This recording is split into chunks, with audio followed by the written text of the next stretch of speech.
U.S. President Joe Biden said Wednesday it's clear that voters in the United States are still frustrated despite a better-than-expected showing by Democrats in a few states after Tuesday's election day.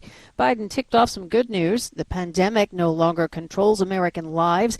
In his words, historic investments are leading companies to create tens of thousands of good jobs.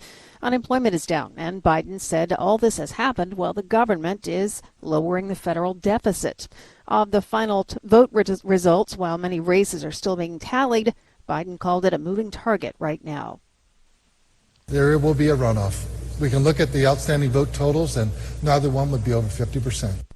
That's Georgia Secretary of State Brad Raffensperger announcing the next steps in the U.S. state of Georgia's efforts to elect its next senator.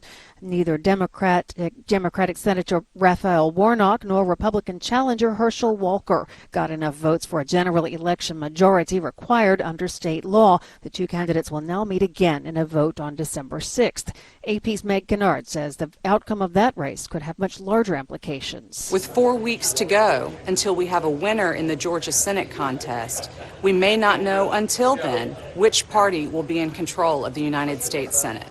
That's AP's Meg Kennard on the Georgia state runoff scheduled for December 6th. Romania announced Wednesday the United States will provide funding worth more than $3 billion for the construction of 2 new nuclear reactors in the Eastern European country. The project is scheduled to start next year. Binance, the world's biggest cryptocurrency platform, said Wednesday it's ending plans to acquire rival FTX.com, citing reports of mishandled customer funds and alleged government probes. Binance made the announcement on Twitter a day after disclosing it signed a non-binding letter of intent to buy FTX.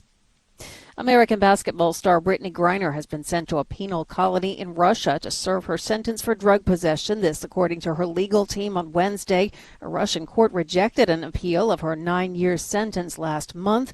The 8-time All-Star center with the WNBA's Phoenix Mercury was convicted August 4th after police said they found vape canisters containing cannabis oil in her luggage at a Moscow airport.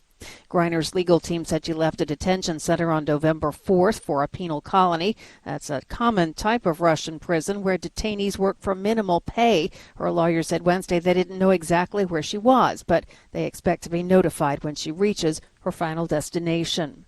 Iran's Army Ground Forces commander said Wednesday that rioters would have no place in the Islamic Republic if the country's supreme leader Ayatollah Ali Khamenei ordered a tougher crackdown on nationwide protests. This is according to the semi-official Mehr news agency. Anti-government demonstrations erupted in September after the death of a Kurdish woman, Mahsa Amini, who had been detained by morality police for allegedly flouting the Islamic Republic's strict dress code imposed on women. The hurricane forecast for the U.S. state of Florida has forced NASA to delay its moon rocket launch again. AP correspondent Julie Walker has details. NASA was aiming for an Artemis launch from the Kennedy Space Center Monday, but now says it's pushing that back to Wednesday at the earliest because of Nicole, threatening to hit Florida's east coast around midnight as a hurricane. Evacuations are underway, and the National Hurricane Center's John Cangelosi says warnings are in effect from Boca Raton to around Daytona Beach. Strong tropical storm category 1 hurricanes expected to be the landfall intensity, and up there near the Cape Canaveral area, the hurricane conditions are possible. Fuel leaks have kept the rocket grounded since August. Then Hurricane Ian forced it back to the hangar. It's now back on the launch pad. NASA said the rocket is designed to withstand heavy rains and high wind. I'm Julie Walker. British police say a 23-year-old man has been detained after appearing to throw eggs at King Charles III and his wife in the northern England city of York. The incident happened as the monarch and Camilla, the Queen consort, were entering York through a medieval gateway on Wednesday. No eggs appeared to hit the royal couple. Several police officers could be seen grappling with a man at a crowd barrier.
Hi, thank you for watching. I hope the videos are useful for you. Please subscribe to my channel using the button below.